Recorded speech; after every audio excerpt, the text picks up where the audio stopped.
तो कहाँ चल दिए मेरे प्यारे विद्यार्थियों। आज का इंपॉर्टेंट टॉपिक है इतिहास का। ये चैप्टर जो नहीं पढ़ा समझिए 10वां में वो कुछ नहीं पढ़ा। भारत में राष्ट्रवाद, इससे लघु उत्तर, ये 10 को क्वेश्चन आज पढ़ाएंगे पार्ट 1।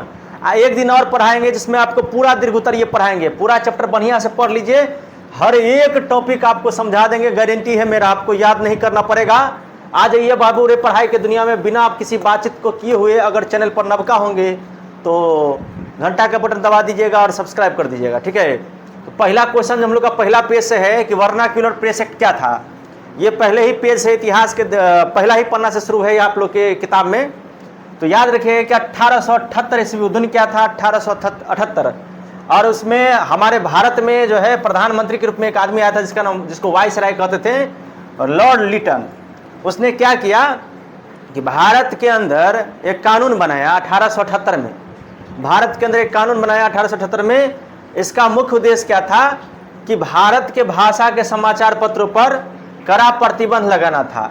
यानी कि प्रेस एक्ट जो है मीडिया के ताकत को खत्म करने के लिए बना था। वो भी कहाँ के मीडिया, तो भारत के अखबार, भारत के भाषा में जो छपता था अखबार, उस पर इसने उसको दबाने का प्रयास किया गया था। उसको खत्म करने, उसको बंद करने के लिए एक्ट बनाया गया था। किसने बनाया था? लॉर्ड लिटन ने। कब बना था मेरे बाबू? 1878 में। हमें उम्मीद है कि आप बढ़िया से तैयारी कर लीजिए। 1878 लॉर्ड लिटन क्यों बना था? भारत के समाचार पत्रों को रोकने के लिए, यानी कि उस पर प्रतिबंध लगाने के लिए। दूसरी बात है कि अमृत बाजार पत्रिका रातों रात बंगाली से अंग्रेजी भाषा में छपने लगा। यानी कि एक अमृत बाजार करके एक पत्रिका चलता था जो कि हिंदी में छपता था, लेकिन हिंदी में नहीं छप के वो अंग्रेजी में छपने लगा, क्योंकि अंग्रेज ने अंग्रेजी पे प्रतिबंध नहीं लगाया था, बल्कि भारत के जो समाचार पत्र थे भारतीय भाषा में जो लिखा जाता था उस पर प्रतिबंध लगाया था। कहिएगा क्या है? इसका मेन रीजन है कि भारत के अधिकतर लोगों को अंग्रेजी उतनी उस समय में आती नहीं थी। अंग्रेज के आने के बाद ना लोग अंग्रेजी जाने लगा। तो भारतीय भाषा में अधिकतर लोग अखबार पढ़ते थे और घटना सबको जानते थे कि अंग्रेज क्या कर रहा है। अंग्रेज सोचा कि इस पर अगर हम लोग प्रतिबंध लगा दें तो कोई भी खबर लोगों तक नहीं जाएगा, लोग जो है हकीकत को नहीं जानेंगे, जिससे क्या होगा कि कोई किसी तरह का आंदोलन या किसी तरह की कोई विचारधारा नहीं जन्म लेगा। इसलिए अंग्रेज ने इस तरह का काम किया था जिसका नाम था वर्नाक्यूलर प्रेस एक्ट। तो अब आप थोड़ा समझ गए होंगे, अच्छे से समझ के इसको अच्छे से आपको लिखना है। आपका पहला क्वेश्चन पहला पेज से खत्म हुआ। आप ही के किताब में थोड़ा सा जरा आगे जाइएगा तो आपको याद होगा कि इसके बाद जो है हमारे यहाँ पर सबसे पहले 1905 में बंगाल विभाजन हुआ। याद रखिएगा 1905 में अंग्रेज ने किसको बांट दिया? बंगाल को विभाजित कर दिया। यहाँ के सभी राजाओं, नवाबों, किसानों को कंगाल कर दिया 1905 में। उसके बाद इसका विरोध हुआ तो 1911 में फिर से वापस ले लिया, बंगाल विभाजन जो है वापस ले लिया। लेकिन हमारे इतिहास में आपको यही पढ़ना होगा कि जब गांधी जी दक्षिण अफ्रीका से पढ़ के आए, हमारे देश में बहुत सारा आंदोलन हुआ, जिसमें सबसे पहला जो आंदोलन हुआ था वो चंपारण से शुरू हुआ था, ठीक है, किसान और बागान मालिक के बीच में हुआ था। लेकिन उसी में आपको एक आंदोलन आपको बार बार एग्जाम में पूछता है कि खिलाफत आंदोलन क्यों हुआ था, इस बात को आपको याद रखना है। तो 1911 में बंगाल विभाजन वापस लिया गया और 1914 में जो है प्रथम विश्व युद्ध हुआ था। इसको ध्यान में रखना है। कब हुआ था बाबरे? 1914 से 1918 तक। तो पहला विश्व युद्ध में जो था भारतीय लोगों ने अंग्रेजों का साथ दिया। अंग्रेज लॉलीपॉप दिखाया कि आप हमको साथ दीजिए, हम आपको आज़ादी दे देंगे। प्रथम विश्व युद्ध में क्या हुआ कि तुर्की जो था, तुर्की वह ब्रिटेन यानी इंग्लैंड यानी अंग्रेज से हार गया। तुर्की किससे हार गया? ब्रिटेन यानी इंग्लैंड से। और ब्रिटेन से हारने के बाद तुर्की के सुल्तान खलीफा, तुर्की का जो सुल्तान था उसका नाम था खलीफा। और खलीफा एक ऐसा वर्ड है जैसे अपना सब के लिए मान लीजिए वृंदावन एगो शब्द है, जैसे प्रेमानंद जी महाराज हैं, उनके लिए दिल में श्रद्धा भाव रहता है सभी हिंदू को। उसी प्रकार मुस्लिम धर्म में जो खलीफा होता है उनके लिए लोगों के दिल में उसी तरीके का सम्मान होता है। तो तुर्की में मुसलमान का खलीफा यानी सुल्तान होता था, जिसको पूरा दुनिया का मुसलमान मानता था, समझे ना। लेकिन क्या हुआ कि ब्रिटेन ने तुर्की के सुल्तान के अधिकार को छीन लिया, यानी अंग्रेज ने प्रथम विश्व युद्ध में तुर्की के जो सुल्तान थे उनका जो है अधिकार को छीन लिया। तो भारत में क्या हुआ? 1920 में जितना भी मुसलमान लोग थे 1920 में मिल करके और ये आंदोलन किए, जिसका नाम क्या था, खिलाफत आंदोलन। और 1920 में इसके विरोध में अली बंधु दो गो नाम था, मोहम्मद अली और शौकत अली, दो गो भाई थे, मुसलमान थे। उन्होंने भारत में इस आंदोलन की शुरुआत की। कब की? 1920 ईस्वी में। कब किया बाबूरे? 1920 ईस्वी में। और महात्मा गांधी ने भी इस आंदोलन में जो है साथ दिया। महात्मा गांधी ने भी इस आंदोलन में उनका साथ दिया। इसी आंदोलन का नाम क्या था? खिलाफत आंदोलन। तो पूछेगा क्यों हुआ था? क्वेश्चन नोट करिए, क्यों हुआ था? तो प्रथम विश्व युद्ध में तुर्की की हार के बाद ब्रिटेन ने तुर्की के सुल्तान के अधिकार छीन लिया, जिस कारण से अली बंधुओं ने मिलकर के 1920 में यह आंदोलन किया। इसमें महात्मा गांधी भी साथ दिए। इतना लिखना पड़ेगा, ठीक है। दूसरा टॉपिक आप समझ गए होंगे। तीसरा टॉपिक देखिए, रॉलेट एक्ट क्या था? जैसे वर्नाकुलर प्रेस एक्ट था, वैसे रॉलेट एक्ट क्या था? जैसे मान लीजिए कि आप अपने घर में हैं, बिना मतलब के आप कुछ किए भी नहीं हैं, एगो पुलिस आए और आपको पकड़ के ले जाए, आप क्या किए हैं नहीं किए हैं कुछ पता नहीं, और आपको पकड़ के ले जाए, तो इस तरीके के कानून को क्या कहते हैं? Rowlatt act. और उस कानून को क्या कहा गया था उस टाइम में? काला कानून कहा गया था। तो मार्च 1919 में इस कानून के तहत अंग्रेज सरकार ने किसी भी भारतीय को बिना मुकदमे के केवल शक के आधार पर जेल भेज सकती थी। यानी लिखिएगा आप लोग एग्जाम में कि मार्च 1919 में अंग्रेज ने ऐसा कानून बनाया जिस कानून में बिना कोई मुकदमा के खाली शक के आधार पर किसी को भी गिरफ्तार कर सकती थी। इस कानून को क्या कहते हैं? रॉलेट एक्ट कहते हैं। और जब आपको गिरफ्तार कर लेता पुलिस तो न अपील कर सकते हैं, न दलील कर सकते हैं, न वकील कर सकते हैं। तीनों वर्ड याद रखिएगा। न अपील की व्यवस्था थी, न दलील की व्यवस्था थी, न वकील की व्यवस्था थी। कितना मज़ेदार देखते हैं लाइन से हम लिखे हुए हैं। न अपील, न दलील और न वकील की व्यवस्था थी, इसलिए इसको क्या कहा गया था? तो काला कानून कहा गया था। आप ही के पिताजी को बिना मुकदमा के कोई पकड़ के ले जाए, आप न अपील कर सकते हैं, न दलील कर सकते हैं, न वकील कर सकते हैं, तो आपके लिए वो क्या होगा? काला कानून होगा। अगला क्वेश्चन देखिए, इसका टॉपिक है, क्वेश्चन नहीं पढ़ा रहे हैं आप लोग को, टॉपिक पढ़ा रहे हैं। जालियांवाला बाग हत्याकांड। देखिए 13 अप्रैल 1919 ईस्वी को, 13 अप्रैल 1919 ईस्वी को अमृतसर के जालियांवाला बाग में, अमृतसर के जालियांवाला बाग में जो रॉलेट एक्ट काला कानून के विरोध में जो है विरोध प्रदर्शन हो रहा था। यानी लोग इसको गलत मान रहे थे, गलत था कानून रॉलेट एक्ट। तो वहाँ पे जो है लोग जो है सभा कर रहे थे और दो नेता को गिरफ्तार कर लिया गया था। उस नेताओं को छुड़ाने के लिए जो है एक जालियांवाला बाग था, वहाँ 13 अप्रैल 1919 को अमृतसर के जालियांवाला बाग में बहुत सारे लोग शांतिपूर्वक बैठ करके एक जगह सभा कर रहे थे। इस सभा में एक अंग्रेज था, समझे ना, अधिकारी, जिसका नाम था जनरल डायर। इसका नाम याद रखिएगा, यही खचरा, यही था वो आदमी, जनरल डायर था। ये क्या किया? आदेश दे दिया सबको कि जाओ और गोली चलाओ, अंधाधुंध गोली चला। ये गया, जनरल डायर अधिकारी को आदेश दिया, सोझे सारा पुलिस जो था, सेना, डायरेक्ट जो है आपको गोली चलाना शुरू किया। इतना गोली चलाया, इतना गोली चलाया, अब किसी के पास कुछ नहीं था, निहत्थे लोगों पर अंधाधुंध गोली चलवा दिया। इस दर्दनाक घटना में सैकड़ों निर्दोष लोग जो है मारे गए, हजारों लोग जो है घायल हो गए। इसी घटना को जालियांवाला बाग हत्याकांड कहते हैं। इतना आप लिख दीजिएगा। समझ में आ रहा है तो कमेंट करिएगा, बहुत अच्छा लगा। नहीं समझ में आया तो लिखिएगा नहीं समझ में आ रहा है, ठीक है। अब है चौरी चौरा कांड क्या था, ठीक है। अब देखिए चौरी चौरा कांड क्या था। देखिए महात्मा गांधी जो थे, महात्मा गांधी के बारे में सुने होंगे सब आदमी। तो गांधी जी ने एक आंदोलन चलाया था जिसका नाम था असहयोग। यानी तुम किसी को भी अंग्रेज को सहयोग मत करो, यानी कि स्कूल, विद्यालय, विदेशी जितना सामान है, एको गो अंग्रेज का सामान यूज नहीं करो।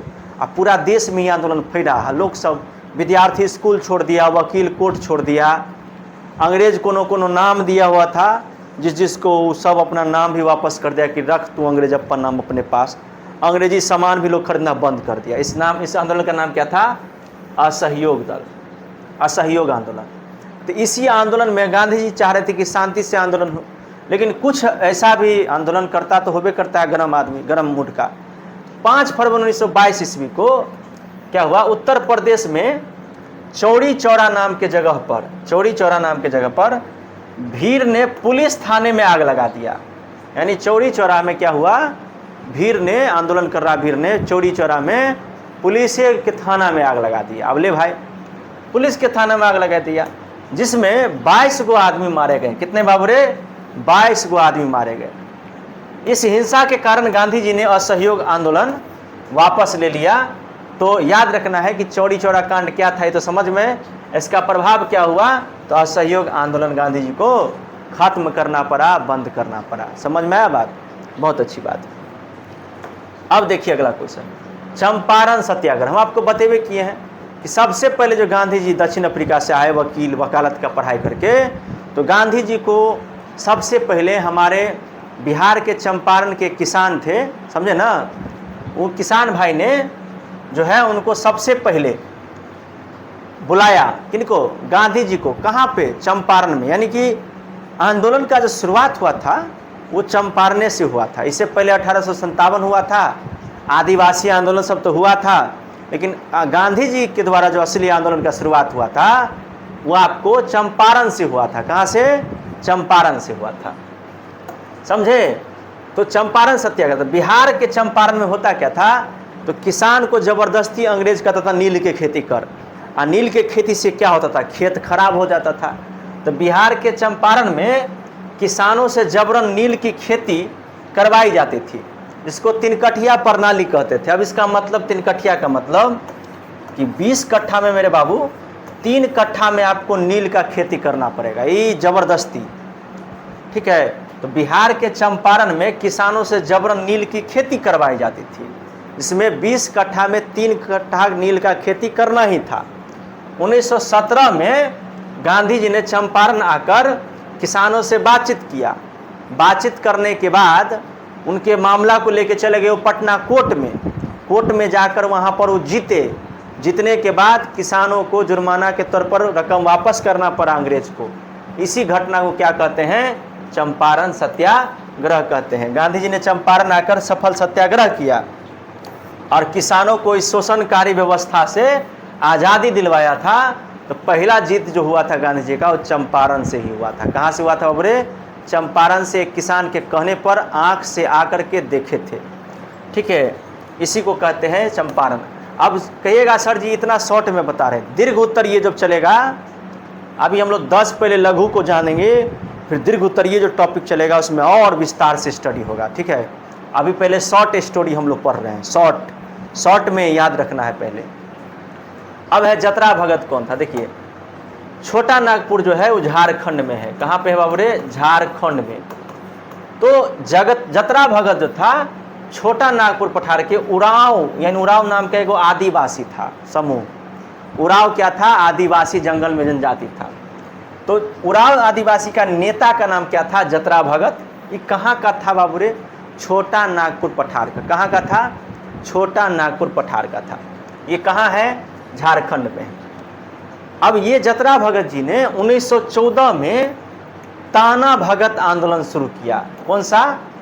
ताना भगत आंदोलन। इस आंदोलन में क्या हुआ, उन्होंने शांति से अंग्रेजों का विरोध करने और कुरीतियों को छोड़ने के लिए प्रेरित किया। तो अब इसको हम बता देते हैं कि जतरा भगत झारखंड के उरांव आदिवासी में के नेता थे। उन्होंने ताना भगत आंदोलन 1914 में किया। वे लोगों को कहते थे कि आप शांति से अंग्रेज का विरोध करिए, किसी भी तरीके का मांस, मदिरा, दारू आप लोग नहीं पीजिए। ये काम करते थे कौन? जतरा भगत जी। समझ गए बाबू? बहुत अच्छा। अब है मेरठ षड्यंत्र क्या था? देखिए, ये बहुत ही VVI क्वेश्चन है। देखिए, मेरठ षड्यंत्र। देखिए, मार्च 1929 ईस्वी में, याद रखिएगा वो दिन, मार्च 1929। जितना भी पढ़ाई हुआ है ना, सब आंदोलन का जो है कॉपी में आप लोग की जगह लिख लीजिए। सब आंदोलन है उसका ईस्वी लिख दीजिए एकदम बाबूरे। 5-7 नंबर ऑब्जेक्टिव में एकदम फिक्स है, धायल रहता है चैप्टर से बाबूरे। कार्य के देल है, भगवान देले है, रख लीजिए लिख करके सब ठोक। तो मेरठ षड्यंत्र मार्च 1929 में अंग्रेज सरकार जो था मजदूर आंदोलन को दबाने के लिए 31 गो नेता को गिरफ्तार कर लिया और उस पर मुकदमा चलाया, जिसे हम मेरठ षड्यंत्र के नाम से कहते हैं, जिसका देश भर में कड़ा विरोध हुआ था। इस बात को आप लोग याद रखिएगा कि जब मजदूर लोग आंदोलन करना शुरू किया तो अंग्रेज सरकार 1929 में क्या किया बाबू रे, मजदूर को दबाने के लिए 31 गो मजदूर नेता को गिरफ्तार करके इस पर मुकदमा चलाया। इसे ही क्या कहा जाता है, तो मेरठ षड्यंत्र केस कहा जाता है। और इसका पूरे देश भर में भी क्या हुआ, आंदोलन हुआ। गांधी जी भी भूख हड़ताल किए थे, समझे कि नहीं। अब देखिए, अब था AITUC। ये क्या था, देखिए ये AITUC क्या था, तो मजदूर संघ की स्थापना की गई थी, ठीक है ना, ठीक है। ये मजदूर संघ की स्थापना की गई थी जिसका नाम है AITUC, ठीक है, अखिल भारतीय मजदूर, है ना, यूनियन संगठन करके आपको एग्जाम पूछेगा, भारतीय यूनियन करके पूछेगा तो याद रखिएगा इसी को क्या कहते हैं, AITUC। इसके बारे में क्या है, देखिए 31 अक्टूबर 1920 ईस्वी को, है ना, अखिल भारतीय किसान यूनियन संघ, बोलिए अखिल भारतीय किसान मजदूर यूनियन संघ जो है इसका नाम था। तो 31 अक्टूबर 1920 को, याद रखिएगा तारीख, मुंबई में इसकी स्थापना हुई थी, किसका, AITUC का। और ये मजदूर को अधिकार की रक्षा, यानी मजदूरों पर हो रहे अत्याचार को रोकने के लिए, उनके शोषण को रोकने के लिए, अंग्रेज जो उनको बर्बाद करी थी उनकी बर्बादी को रोकने के लिए बनाया गया था, इतना लिखिएगा। इसके अध्यक्ष लाला लाजपत राय जी थे। कौन थे बाबू रे, लाला लाजपत राय। पूछेगा भारतीय मजदूर यूनियन संघ की स्थापना कब हुई, 31 अक्टूबर 1920, ठीक है। अब पूछेगा कि साइमन कमीशन का विरोध क्यों हुआ। देखिए 1927 में भारत में जो है ना, भारत का जो संविधान जो अंग्रेज वाला सिस्टम था, भारत का पुराना संविधान जो अंग्रेज वाला था, उसमें सुधार करने के लिए, उसमें देखिए एक तो अंग्रेजे का जलवा, ओकरे नियम, ओकरे अपने नियम के सुधार करे के लिए साइमन, यानी कि साइमन नाम का एक व्यक्ति था, समझे ना। 1927 में बने इस कमीशन में 7 गो सदस्य अंग्रेज था जो आया था कथी करने के लिए, संविधान को सुधारने के लिए। तो ऐसे लिख दीजिएगा कि भारत में अंग्रेज संविधान में सुधार के लिए 1927 में एक कमीशन बुलाया। इसमें 7 गो अंग्रेज सदस्य थे, एक भी भारत इसमें शामिल, भारतीयों को शामिल नहीं किया गया था। अब बताइए, भारत के लिए सुधार करेगा और उसमें एको गो भारतीय आदमी रहबे नहीं करेगा तो कथी भारत का सुधार करेगा। तो याद रखना है, कैसे लिखना है बाबू रे, साइमन कमीशन के बारे में कैसे लिखना है कि साइमन कमीशन भारत में संवैधानिक सुधार करने के लिए 1927 में बुलाया गया था। इसमें 7 गो अंग्रेज के सदस्य थे, लेकिन इसमें एक भी भारतीय शामिल नहीं था। इसे भारतीयों ने अपना अपमान माना और साइमन वापस जाओ के नारे के साथ इसका लोगों ने क्या किया, विरोध किया और कहा कि साइमन वापस जाओ, ठीक है। तो 10 गो भी पढ़ाए हैं, पार्ट 1 अभी खत्म हुआ। ये चैप्टर चूंकि बड़ा है बाबू, इस चैप्टर में जान डाल देंगे हम, आपको 2 गो 3 गो वीडियो बनाएंगे लगातार इस चैप्टर का, एकदम 10-15 मिनट 20 मिनट का वीडियो रहेगा। बढ़िया से तैयारी करिए और दोस्तों तक शेयर कर दीजिएगा। इस तरीके से कौन पढ़ाएगा, आप ही सोचिए, इतना मेहनत कौन करेगा बाबू। फ्री में क्लास करिए, नंदना के नंबर लाइए, एग्जाम में इतना लिखिए कि टीचर भी कहें कि हाँ भाई देसी गुरुजी से बच्चा पढ़ा है। धन्यवाद।